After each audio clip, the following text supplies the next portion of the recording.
Welcome to the Physio Insights podcast, presented by Run Easy. I'll be your host, Dr. Jimmy Picard. I'm a physical therapist, running coach, and team member here at Run Easy. On this show, we have real conversations with leading experts, digging into how we recover from injuries, train smarter, and use data to better guide care. Whether you're a clinician, coach, or an athlete, we're here to explore what really matters in rehab and performance. Let's dive in. All right, Alex, welcome to the Physio Insights podcast. How are you doing today? Great. Thanks so much for having me. Really looking forward to this. Of course. Yeah. Really excited to get you on the podcast here. You are working at my alma mater, so you're over at VCU, not too far. I think you're the first guest that I have that's in the same state. So we should have done this in person, maybe next time. Yeah, there we go. Yeah. Well, so for the listeners who aren't aware of you or your research, do you mind giving like a brief introduction? Sure. So my name's Alex De Jong Lempke. I am currently an assistant professor at Virginia Commonwealth University in Richmond. I have a background in athletic training, so I worked clinically for a bit. I got my undergraduate at University of Pittsburgh and then went on to the University of Virginia, where I got involved with research with the exercise and sport injury lab there. That's really where my appetite for research grew. So I stayed on for my PhD and did a lot of research looking at musculoskeletal injury and biomechanics, some of which we'll talk a little bit more in depth about today. Yeah. From there, I did a postdoctoral fellowship at Boston Children's Hospital, where I got to work with a more adolescent running population to look at different injury patterns and the relationship to injury development. I did a brief amount of time at University of Michigan as a clinical assistant professor, and then wove my path down to Virginia once more. So yeah, currently doing research into musculoskeletal health and factors influencing musculoskeletal injury, recovery, and adaptations to training. Kind of the two main topics I wanted to cover with you. First one being low energy availability. So you have a few papers that kind of deal with that subject. And then you have a lot of work more on the biomechanical side, looking at IMU sensors, indoor-outdoor running conditions and things like that. So maybe there's a lot of buzz right now around low energy availability. I feel like we're talking about it a lot more, which is great. We're becoming more aware of it as clinicians and how it's affecting our patients as well as performance. You were on that study with Kristen Whitney, where you guys looked at the prevalence. Do you mind talking about that one real quick before we jump into the other one? Sure. Yeah. So during my time at Boston Children's Hospital, I got connected with the amazing Dr. Whitney, who was on this podcast previously, but she is in charge of the runners clinic there. I was going to say runs the runners clinic, but that's always redundant, but she's in charge of the runners clinic there and is also now the co-medical director of the Boston Marathon. So I was fortunate enough to work with her and the female athlete program at Boston Children's Hospital to start looking into low energy availability indicators, how we can measure those among a variety of athletes, and then look at how that impacts their performance and their health. So we conducted a study with the Boston Marathon field back in 2021 now, looking at indicators of low energy availability. So primarily, this would look like menstrual dysfunction. This would look like disordered eating behaviors and bone stress injury history. So those are kind of the major three that we look for with low energy availability. Obviously, for males, they don't have menstrual dysfunction, but we can look at other markers of reproductive health of males. So we did a large comprehensive survey leading up to the point of the Boston Marathon, and we're able to tie back to their medical records as well as their performance data. And essentially what we found was that low energy availability was extremely prevalent, not only among females, which has kind of been the buzz in the past about this only affects females, formerly known as female athlete triad even. Yep. But we actually found that this affected a good amount of the males in the race as well. And the most striking findings for us were that the presence of low energy availability indicators were associated with significantly impaired performance. So those, even when accounting for training behaviors, those with low energy availability indicators had worse performance overall. And the most concerning was about the injury data. So leading up to the point of the marathon, those with the indicators had a much higher risk of developing some sort of overuse repetitive stress injury that led to time lost from training. And in the race, they had almost double the amount of risk of having a medical encounter at one of the medical tents. So this is a huge problem, right? This is something that's really pervasive and is a huge concern for runners, not only for performance, but for long-term health. Yeah. And if I remember correctly, the prevalence was like over 40% females and over 17% males or something like that. Yeah, that's right. It was right around those numbers. Yeah. So really high. So do you speculating why do you think the prevalence is so high? Yeah, we're starting to dig into that a little bit more also. So the part of that survey that we looked at was really just kind of scraping the surface, but we started to look a lot into dietary behaviors, other training behaviors. So there's a lot of different contextual factors that we can start to tease out.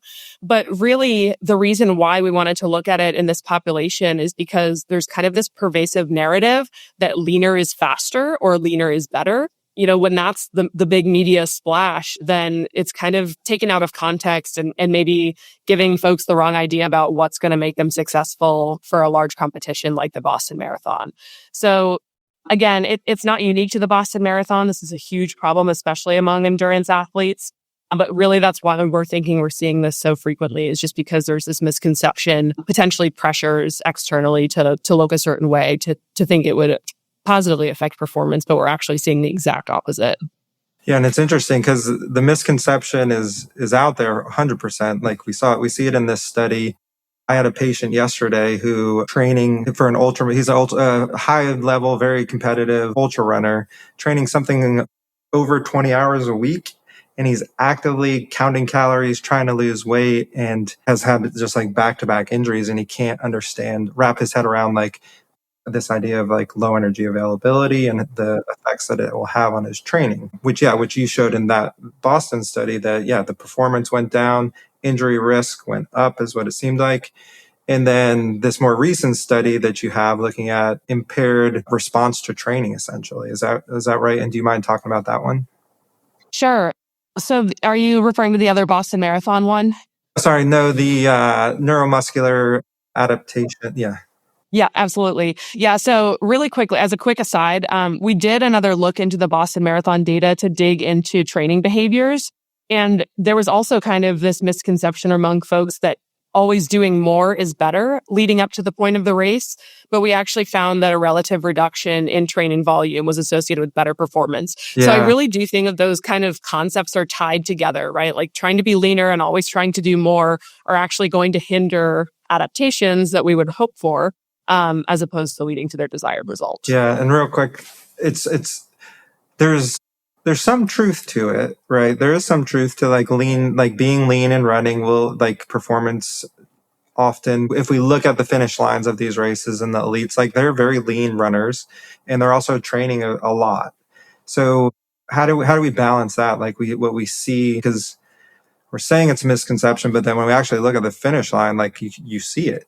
Right. I think that it is taken out of context somewhat, though, right? Because we know that those that are very elite are fueling adequately. They're just doing so much at a high level, but they've been training in that kind of, I guess, a gradual build-up phase, right? So another component that we found from the training and performance paper was that those that had a really strong base performed the best. For those that had that, I guess, that ability to slightly reduce leading up to the point of the race, were actually in better shape. So there is some truth to having that consistency and build up, but there's also so many other factors that go into that. And just taking that snippet of a picture of what people look like is difficult too, right? Because a lot of folks that are more successful have a lot of history to that. Potentially it's their career and they're training constantly because that's quite literally their job, but it's taking out of context other stressors that folks might have in their lives, that more training might not always be better for folks and actually might lead to higher injury risk. And the muscle strength and other kind of anthropometric characteristics are all feeding into that profile of making folks more successful. Yeah, I think it makes me think about Ryan Hall and his kind of journey with this. Yeah, are you familiar with his story? Yes. Yeah, and like how he talks about just like how even when he was competing at that level and he was set the American record for the half marathon that recently got broken, but held for a really long time. He says he was his least healthy. His testosterone was like lower than that of a woman's, and all these negative health effects for training, for the ability to kind of train at the level that he did. And so I think that's part of it too, is like this kind of separating things into performance, like elite level, Olympic caliber performance, and then health. And what's the risk reward there? Like, are you willing to roll the dice with that risk? Yeah, exactly. And I also think that there is some harm in comparison and in comparisons between what one person looks like versus another, right? Because I guess comparison is the thief of joy and health in this case, right? So if you're trying to look a very specific way, that might not be healthy for your body, whereas someone else who is still fueling adequately just happens to be leaner because of genetics or training behaviors or many other things that feed into that model, right? Yeah, no, it's funny you bring that saying up. That I said that to that gentleman yesterday because that was his approach. He was saying he wants to look like the elites that are winning the ultra races. And I mean, he weighs 150 pounds. He's not a large man, you know. But to him, it's like he is just comparing himself to that and thinking that that equals success or what he wants. And yeah, I think it's a pretty slippery slope there. But yeah, so like let's talk more about the negative side about this low energy availability issue. Yeah, absolutely. So it was really based on the Boston Marathon project that we did with low energy availability indicators, thinking about, beyond just having the indicators alone, what is actually leading to this detriment in performance when accounting for training and all these other factors. And so we know that low energy availability is linked with a lot of concerns with the musculoskeletal system. We know that there's a much higher risk of bone stress injuries, especially major bone stress injuries like femoral neck, tibial stress, femoral neck stress. And we also know that those with low energy availability in general are weaker than their healthy counterparts, right? Just because the energy allocated is kind of shifting more towards the major body systems to support basic physiological functioning beyond strength, right? So what we were really interested in was looking at studies that actually controlled for training factors and looked at changes in neuromuscular performance over time.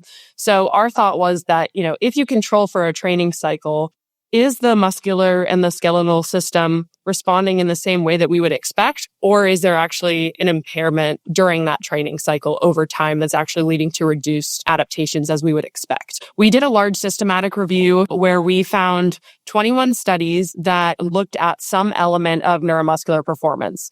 So we kept this intentionally pretty vague just because we wanted to see what evidence is actually out there. So we considered strength, lean muscle mass, other more functional performance measures like speed or performance on a specific test. And we were really interested in looking at how low energy availability conditions influence adaptations over time. Again, didn't have any limits to the amount of time, the types of training stimuli, simply just trying to get a really broad swath of what's happening in relationship to training in the neuromuscular system. And the findings were pretty striking. So of the 21 studies that we included, pretty much every single one of them looked at changes in lean muscle mass over time or fat-free mass. And 10 studies found that muscle mass was actually reduced in response to training or that there was no change over time, whereas those with optimal energy availability had increases or were at least stayed the same, right? So this is really concerning because we would expect that with a training stimulus, you're actually increasing muscle mass. That's the whole goal. Yeah. But this was not the case for those with low energy availability. Yeah. And so with that specific finding, how should a clinician take that? Like if I'm dealing with a patient like I described yesterday, like how can I share this information with him to help him understand that? Yeah, absolutely. And again, I think it's just breaking down those misconceptions, right? Saying that leaner is going to lead you to better outcomes, but really the whole goal of physical therapy or any kind of rehabilitation exercise is to build up muscular characteristics, whether it's strength, whether it's endurance, performance, etc. And so you can kind of show them this and be like, hey, if you're not fueling adequately, you're actually not going to see the outcomes that you want. It's going to prolong the amount of time that you have to come into my office, right? And work with me and not really get back to your goals. And so I think kind of switching the narrative and talking about how fueling is faster or how being strong is going to lead to faster and better results is really what we need to do to convey the importance to the athletes that we're working. And how do you help like wrap your head around like that you're losing lean muscle mass while under fueling? So like we think you're going to lose weight and you're going to get leaner by doing this, but this is kind of showing the opposite. Right. And so this really gets to be a little bit more in the nitty-gritty of exercise physiology, right? So when you're not fueling adequately to support exercise, the common substrate that the body wants to use is glycogen. And when that's not available, it's going to switch to other sources, right? That are not as advantageous like fat or like protein-based sources. Kind of the background for like the paleo diet, right? Of switching and like getting into that ketone usage. But in general, if there's not enough energy to support basic activity, then your body is literally starving. And so it's going to switch to another source to be able to produce an outcome. And so it's starting to break down muscle, right? And so that's why we're starting to see some of this decrease in muscle mass is my best hypothesis without directly assessing it. Yeah. That's generally what we're seeing in kind of the trend in these. Yeah, I had a dietitian that specializes this in low energy availability on the podcast, and she talked about one of the reasons she got into specializing in this is that she was having a lot of clients approach her because they were trying to lose weight under eating, but they were gaining weight. They're actually like putting on weight and not able to lose. And yeah, it's this weird catch-22. You think you're doing the thing that's going to help you, but it actually has all these negative side effects. So if we pick up back with this study and what you found, so you see you're losing lean muscle mass with this. What other findings did you guys have there? Yeah, a few of the other findings. So a lot of studies also looked at more individualized outcomes. And so we weren't able to pool the findings to get a comprehensive story. But kind of for the one-off findings, we found that those that measured more like functional or sport-specific performance outcomes. So for example, a timed mile test or some other kind of functional shuttle test that's related to sport performance. Over time, those with low energy availability indicators had decreased performance, exact opposite of what we would want, right? The whole point of the training was to improve the performance, which they did find in the optimal energy availability conditions. And then some of the other one-offs were decreases in strength over time, reduced limb circumference. So taking like girth measurements of specific muscle groups, and all of those were found to decrease. And then some other functional outcomes that we polled that were related to neuromuscular function, not directly, but tangentially, were aerobic capacity. So VO2 max performance decreased, as well as glycogen availability. So across the board, really seeing detrimental effects. It's hard because one study didn't look at everything comprehensively, and that's kind of the next step to see what are the global impairments. But across all of these 21 studies that we included, really negative effects to the neuromuscular system, which were striking. Yeah. And then again, speculating a little bit, but like, how does that then tie in with bone health? It's a great question. So we know that bone health and muscle strength are related, just especially for dynamic activities like running, right? Because the soft tissues around the bone help with shock absorption, especially muscles that are contracting to absorb some of the forces during running. And so if there's decreases in neuromuscular capacity, in strength, this is inherently going to lead to increased stresses on bone tissue. And so this is a concern. Definitely a lot more work to be done in this area. And it wasn't directly assessed in these studies either, but starting to look more into the relationships between neuromuscular activation and adaptations over time in relationship to the injury risk is going to be huge. Yeah. So that'd be a really cool study to see, because it's like, yeah, we, at least in my world, like the PT world, seeing tons of bone stress injuries, and that's been my focus with low energy availability, is thinking about its effect on bone health. This study kind of really helped point out like, hey, there's all these other effects that are negative, and there's a lot of them associated with low energy availability. If we start thinking about solutions, I didn't mention talking about this study, but you have another study where you looked at education around low energy availability. Do you mind talking about that one? Yeah, absolutely. Because I don't have enough time on my hands. Apparently, I did another systematic review as well. This one was specifically looking at nutrition-based interventions to combat low energy availability indicators and to increase nutrition knowledge. So with that systematic review, off the top of my head, I can't remember exactly how many studies we included. I believe there was somewhere in the 11 to 15 range. We can fact check that. But with that study, we found that regardless of the duration and the number of sessions, providing a nutrition-based education intervention was beneficial for improving nutrition knowledge, and also for those that actually look specifically at low energy availability indicators. It was successful in combating those negative effects, right? So improving body image, improving understanding of sport-related nutrition. And so it really signaled to us the need to incorporate some sort of nutrition education intervention or giving some sort of information sheet about what the negative effects of low energy availability are in conjunction with a neuromuscular training program would be most beneficial for those to increase muscle strength, muscle capacity, et cetera. This hasn't been directly done, and this is something that we're really interested in pursuing. But kind of these two systematic reviews taken together, the findings are pretty important for translating to clinical intervention. Yeah. And with the studies, I know you didn't prep for this, but who is delivering the education? Great question. So it varied across studies. However, at least one person with some sort of nutrition background, whether it was a sport dietitian, et cetera, those were typically included in the overall intervention team, or they helped to develop the nutrition education materials. So there was no standardized nutrition education intervention across studies. They were all specific to each of the studies, but they usually had some sort of consult with sports dietitian or someone else very similar credentialed.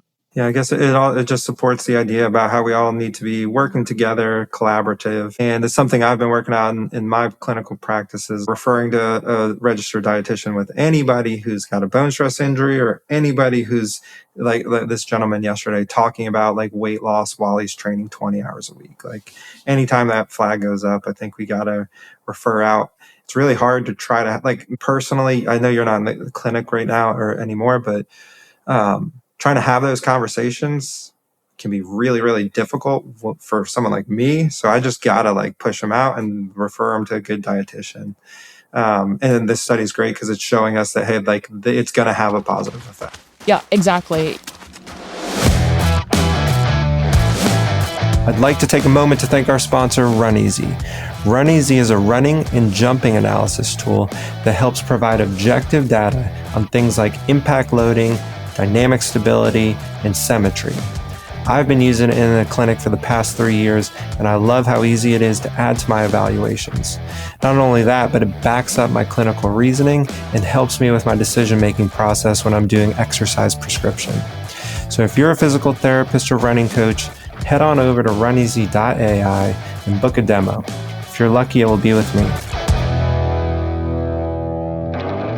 I think the other really important thing to think about as well is the mental health component and the psychosocial aspects associated with low energy availability, because a lot of times it is kind of pressure from coaches, pressure from peers to perform a certain way or to look a certain way, or just kind of this misunderstanding. And so getting a really holistic team to help intervene where it's appropriate would potentially lead to better outcomes. Absolutely.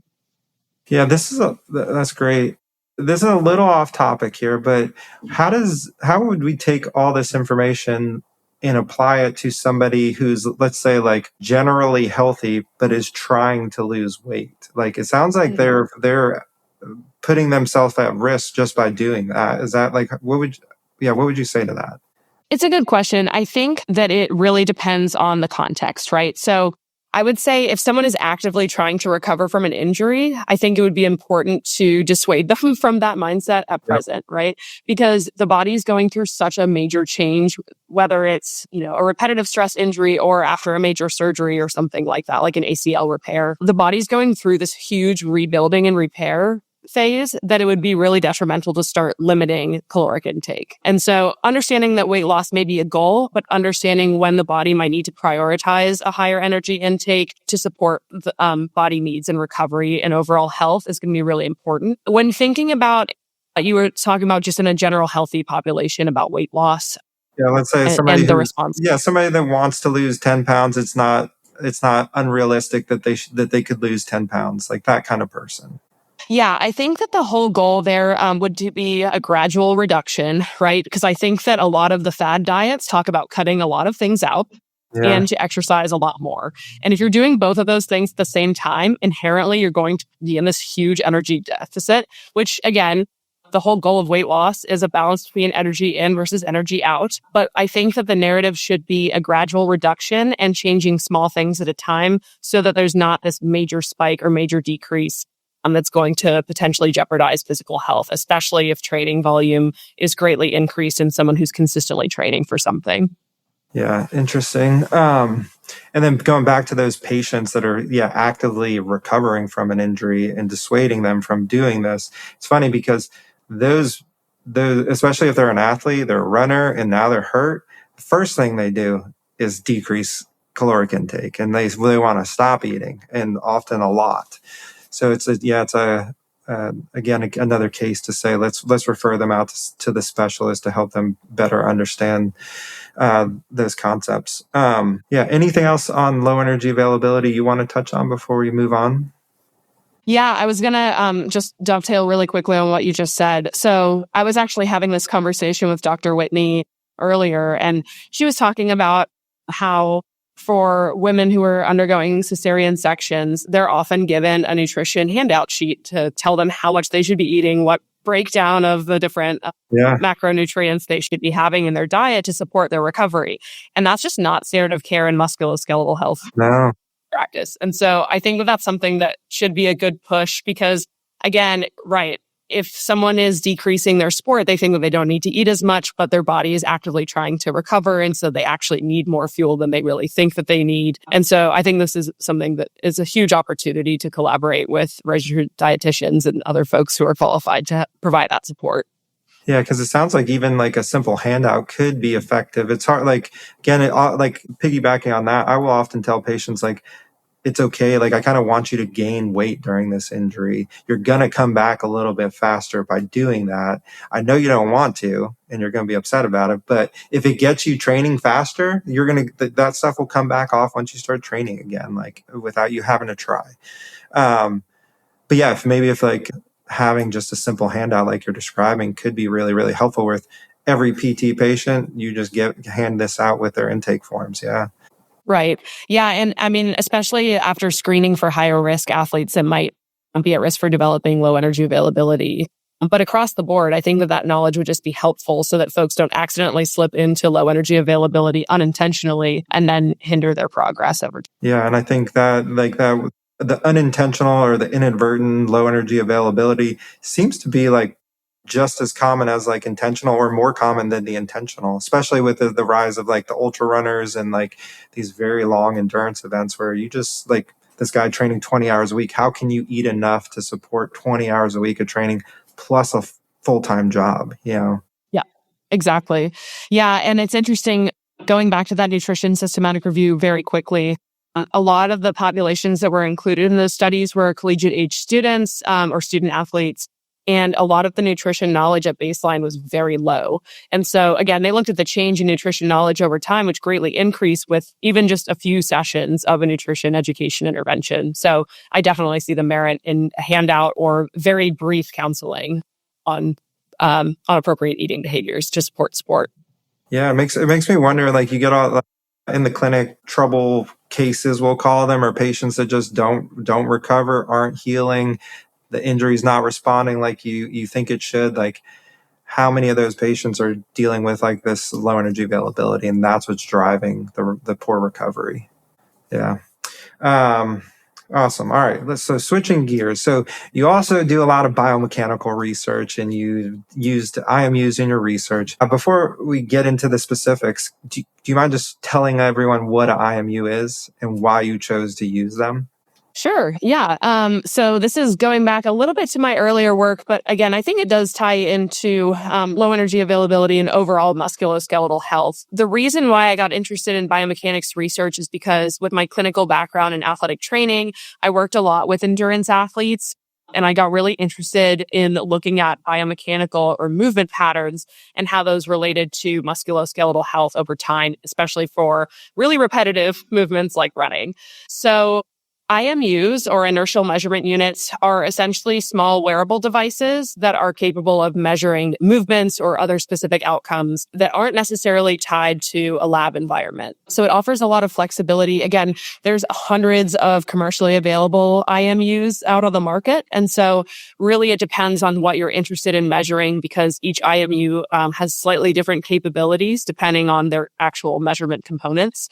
But essentially the types of IMUs that I work with most often are specific to looking at running biomechanics. So these would look like spatiotemporal measures. So thinking about cadence, or how many steps you take per minute, stride length, how long your stride is for each step that you're taking during a run, contact time, how long your feet are actually in contact with the ground.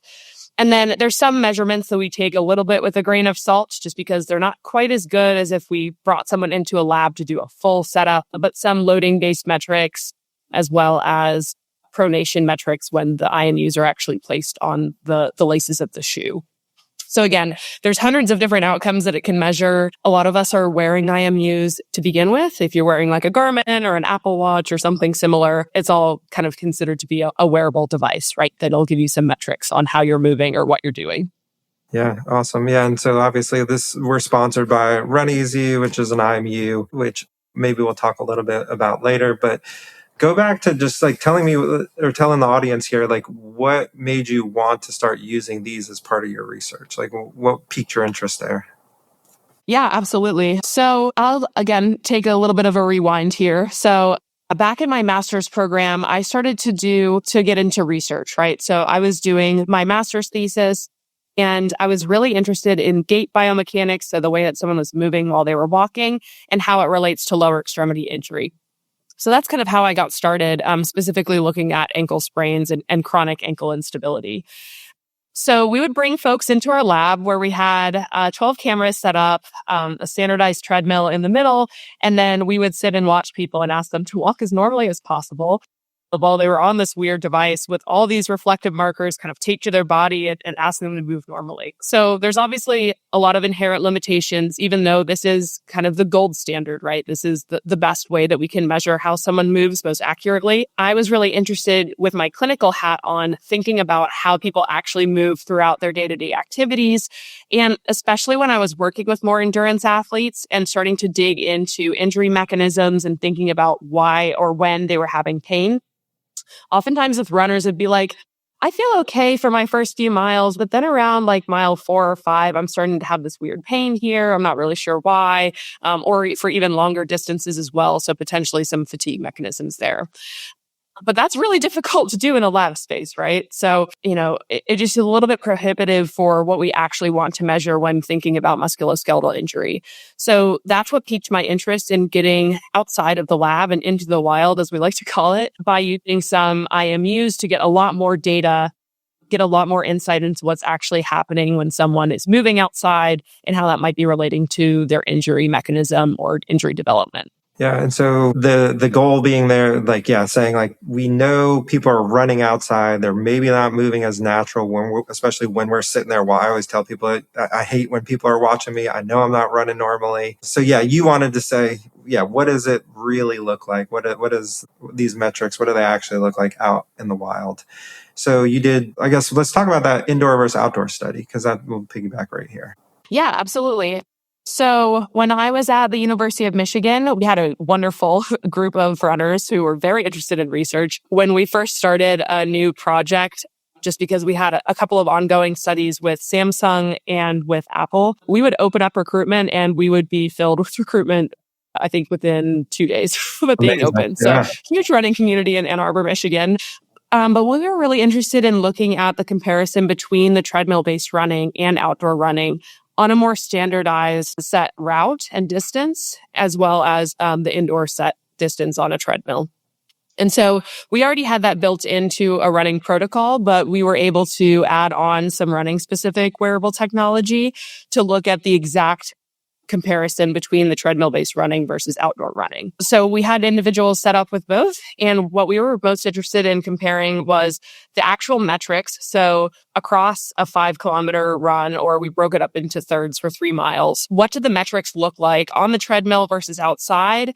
And how much did those metrics kind of fluctuate throughout those segments of the run? So we think about it about variability. When we set out to do this study, we were actually anticipating that variability would be a bit higher outside because there's so much more variable terrain. You're going off of a curb or running over asphalt versus concrete, right? There's a lot of different factors.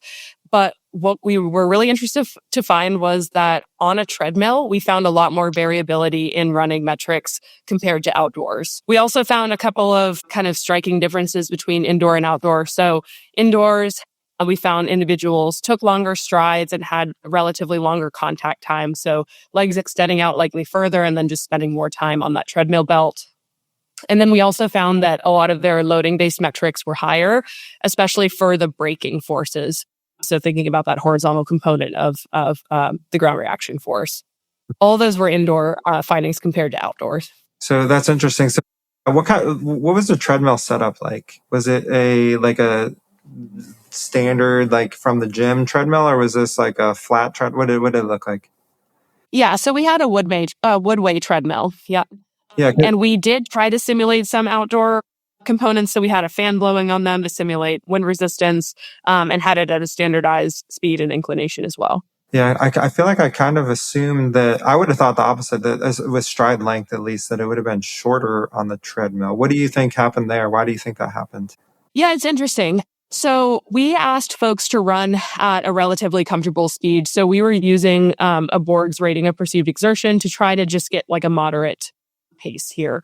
And so we didn't constrain the system in that way to say that everyone had to run at 6 miles per hour or whatever it was. We did control for that in our assessments, but that was not found to be a major factor differentiating indoors versus outdoors. What I think was happening here was that inherently, when we run outside, we have to adapt to our surroundings. And when that surrounding is adapted for us and held constant, we actually change probably more the way that we're moving versus outdoors, is my hypothesis. So that's why we found that. I'm not 100% sure about why the stride length was longer. That was actually not something that we were anticipating either. But in general, what we're thinking was that this was just an artificial running environment. The folks that we had come in subjectively said that they did all of their runs outdoors. And so that definitely could have been a factor that they just were not used to running on a treadmill belt. It felt unnatural. They were changing up the way that they were moving. Yeah. And can we elaborate a little bit on this idea of like movement variability? So there was that like famous study with the blacksmith hammer. Are you familiar with this blacksmith hammer where it showed that like expert blacksmiths had more movement variability in their like swinging of the hammer versus like novices, like you or I picking up the hammer? We would do a much more like tighter, similar pattern over and over. So is it similar with running where like you want more variability? It's better to have variability. Is it worse? It's a great question. It's kind of a U-shaped curve, or an inverse U-shaped curve, I guess. Yeah. So having a lot of variability is usually identified in more novice runners just because it kind of signals a very uncoordinated movement pattern, right? That you would not be able to predict what the next step is going to be. So that's kind of a downside. And then having such tight or limited variability is also bad, right? If you're hitting the exact same point every single time that you're running, then that inherently would lead to some chronic issues. And so there is kind of this sweet spot in the middle of a little bit of variability, but not too much. So it's called dynamic systems theory, which is the same concept of the blacksmith study that you're talking about. But what we're thinking is that individuals that were on the treadmill had much more variability because it felt potentially more uncoordinated or unnatural in their movement patterns versus the outdoor condition where we did not find as much variability. That would be our hypothesis. So there's no perfect answer for this, but there's kind of the sweet spot in the middle. Yeah. And just curious, like with the variability that you guys were looking at, was it across all the metrics like cadence, stride length, like every metric you were looking at? It wasn't every single metric, but there was quite a few that showed up. So it was for cadence, contact time, foot strike, and pronation. Yeah. Okay. And yeah, really interesting. And then, so the big takeaway though from the study is that we run differently indoors versus outdoors. Yeah. Yes. It's interesting. There was also a large systematic review and meta-analysis that did compare indoor versus outdoor as well. Our findings didn't necessarily all line up with those, but we were looking at these very specific sensors and doing kind of an apples to apples comparison, indoor versus outdoor, with the exact same measurement technique. Yeah. So again, what we're finding, it probably should be replicated in future studies as well. A lot of these folks were pretty experienced runners.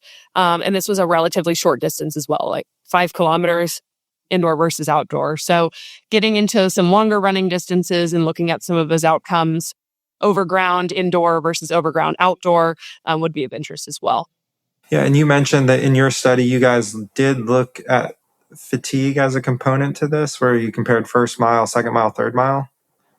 Yes, we did. And again, I would say that fatigue probably wasn't hugely at play here because we did ask them to run at a moderate pace. So we tried to control for that as much as possible and account for running speed in the models. But right, in the future, looking at fatigue as a potential influential factor for variability and some other metrics would be huge as well. Yeah, and this, I guess that's like one of the beauty of the IMU is like, yeah, you can go and just go do your full run. Like with Run Easy, I'll have patients, like you mentioned, the patient who says doesn't hurt till mile 4. I have them come early, put the belt on, and go do their 4 or 5 mile run and come back and check out the data. Yeah. From clinical takeaways from that, like obviously it's like we want to assess, or if at all possible, we want to assess how the runner runs. If they're indoor, they're always running on the treadmill, let's assess them there. If they're outdoors, let's assess them outdoors. Were there any other clinical takeaways from that study? I say that considering, right, what the habitual running location is going to be really important for tailoring assessment approaches and also thinking about what are the goals. And so if we are thinking about, right, the runner that's having pain later on, looking at it outdoors is a little bit better. I'd say actually the primary takeaway for this one would be pairing indoor and outdoor analyses to see how it changes and getting some more subjective information from participants. Are you having pain during this type of activity? Did this feel natural to you? And kind of guiding your clinical assessment from there. I will say that my main take home from using IMUs in general with my research is that I really prefer to have folks take things with them and run in kind of their natural training environment and just where they habitually like to train, because this is going to give so much more insight when they kind of forget that they're wearing a wearable and forget that they're running in general and being watched. You just get a lot more insights and a lot more data. The tricky parts, even with this study that we did where we just had those 2 distinct time points, it's just that it's a snapshot in time, but it's not getting a ton of data over time. So the more data that we can get and look at outcomes over time and how that compares to previous days, maybe when they had better sleep quality, et cetera, and just using a lot more contextualizing information is going to be really important. One of the things that we also have done in other studies is look at folks that are actively experiencing symptoms, low-level symptoms of things like shin pain or foot and ankle pain, and looking at how those biomechanics change versus days where they feel a little bit better. So much data to work through, but it can give you a lot of good insights into injury mechanisms and ways to adapt training. Yeah, do you have those studies published or are those coming? Looking at So we do have a few studies published on exercise-related lower leg pain. And we had folks take IMUs with them over a week's worth of typical training. And what we did was we compared those with active lower leg pain versus those that were relatively healthy and did not have any current aches or pains, and compared their biomechanics over that week's worth of training. And we found that those that had pain had much higher variability and longer foot contact times compared to those that did not. That was the main feature that stood out across their kind of habitual running. Were those symmetrical too? Like longer ground contact time symmetrically, like didn't matter on the injured side or the uninjured side? Correct. A lot of folks had bilateral pain, and so Okay. we included both feet in those models. Yeah, interesting. Yeah, that's like one of the using Run Easy, another IMU in the clinic. It's the asymmetry components that we get are often very helpful with patients because you can just clearly see it in the data for a lot of the patients, and it's eye-opening to show them, and then it gives you a target, something to work on, something also to try to improve. You mentioned earlier that we're all wearing IMUs, we all have them on us. You did another study where you looked at how accurate those watch data is. Will you tell us about that one? Yeah, absolutely. So as I mentioned, we were able to do studies with Samsung and with Apple when we were at University of Michigan. And so what we did was we looked at the wrist-worn watch data from Apple, and we looked at those compared to those captured through the RunScribe wearable sensors that I was using at the time. Just when folks were wearing when they were wearing both sets of sensors and doing the exact same run, and we could line up the data directly, how do those compare?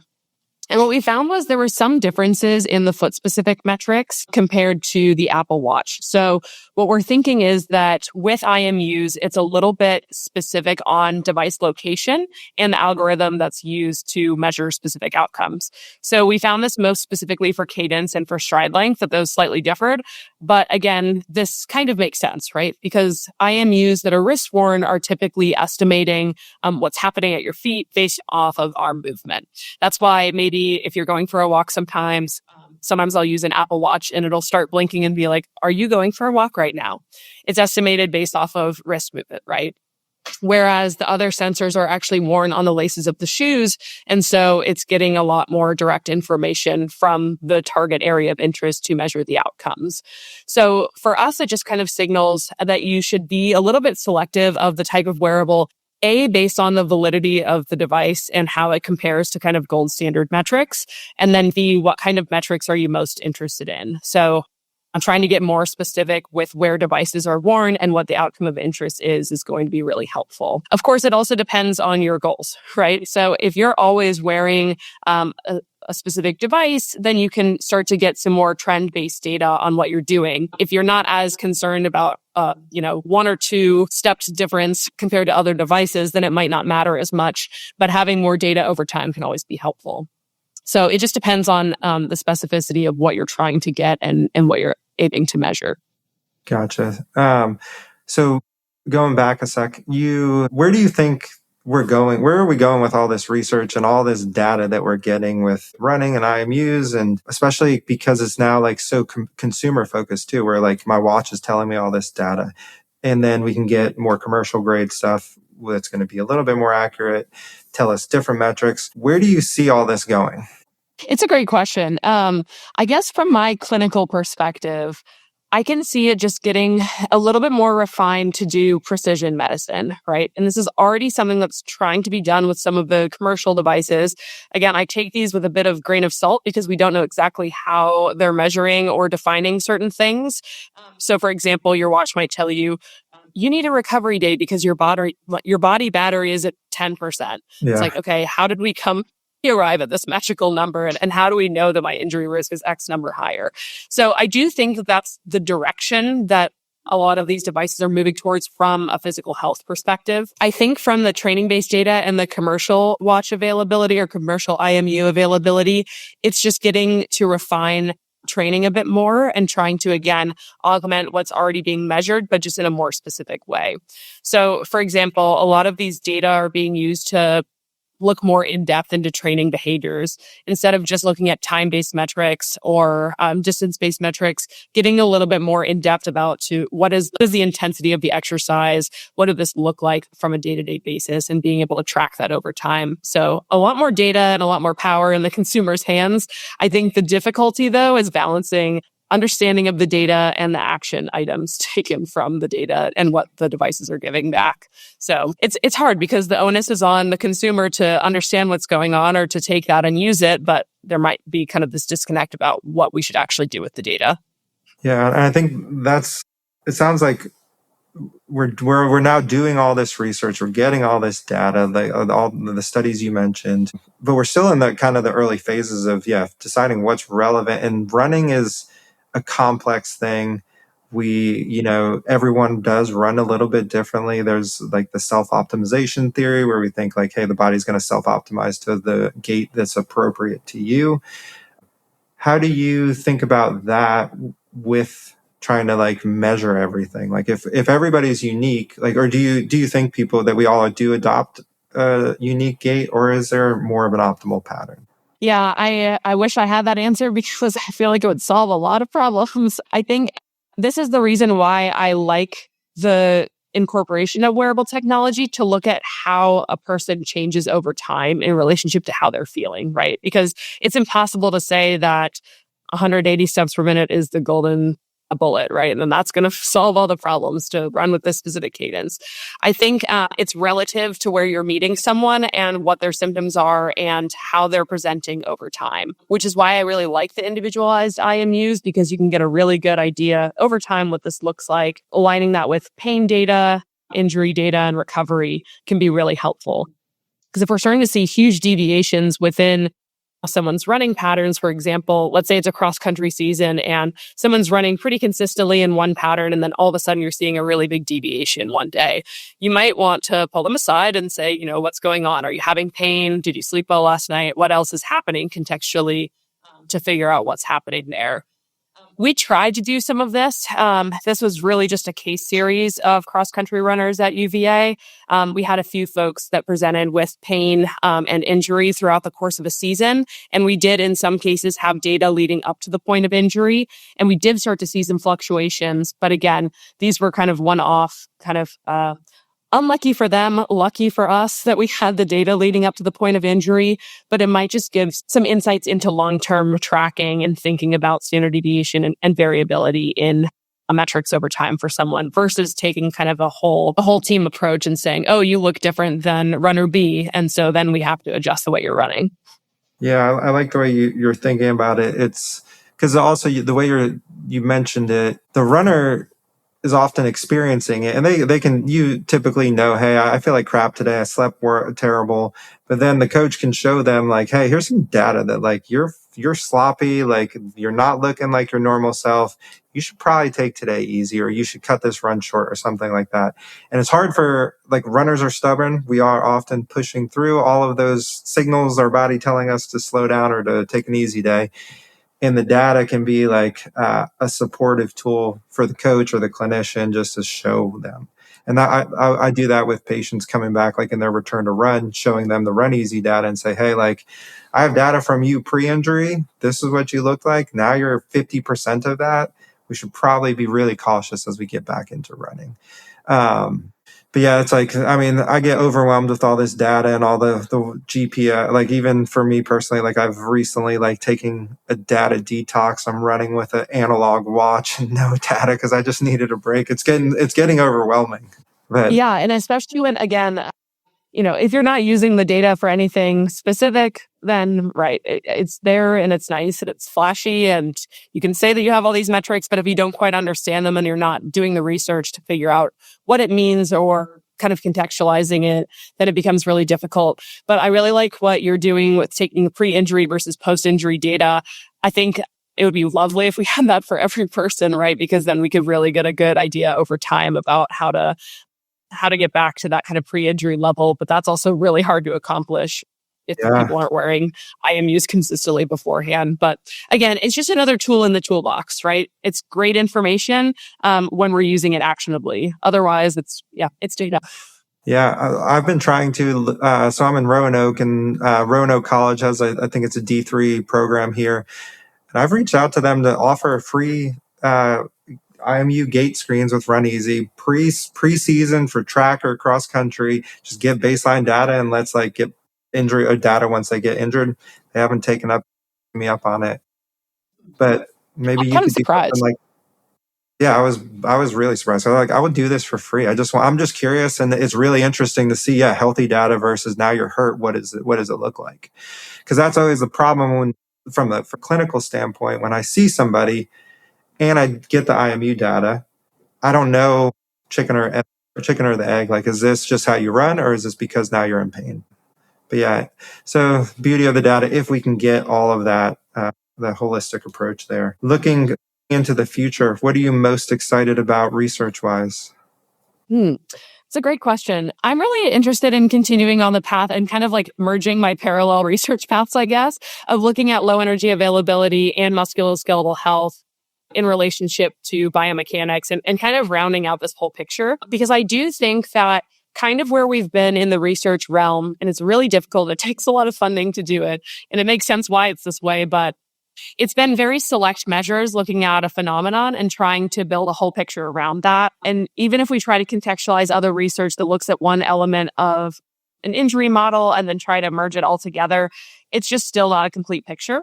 And so what I'm really looking forward to doing is kind of merging my lines of research, getting a well-rounded picture of musculoskeletal health and the factors contributing to that to design more specific interventions for individuals to help support their health and long-term performance. I think that working with adolescents and young adults is a really great opportunity to interrupt and hopefully reduce the long-term health effects of a lot of these conditions. So that's kind of where a lot of my research is going and try to intervene early to hopefully improve long-term outcomes and keep people active, right? Because I think the whole goal is to preserve long-term health, make sure people can still engage in sport and exercise the way that is good for their bodies. And so, big goal of mine, something that's exciting. Awesome. Love it. Well, I look forward to seeing what you keep producing. It's been great research, so keep it coming. Thank you. Of course, yeah. And so we'll wrap it up there. But for the listeners who want to learn more about you, where's the best place for them to find you? Yeah, absolutely. So you can find me on LinkedIn. You can use my full name. Sorry, it's a bit of a mouthful. A few last names. I'm on LinkedIn. I am also, I have my faculty profile page through Virginia Commonwealth University. We also just got our new lab space set up. So that's really exciting. And so we'll have more coming out there. But yeah, just stay tuned there and we'll have more updates soon. Awesome. Well, thank you so much for coming on. It's been a pleasure and look forward to doing it again sometime. Great. Thank you so much.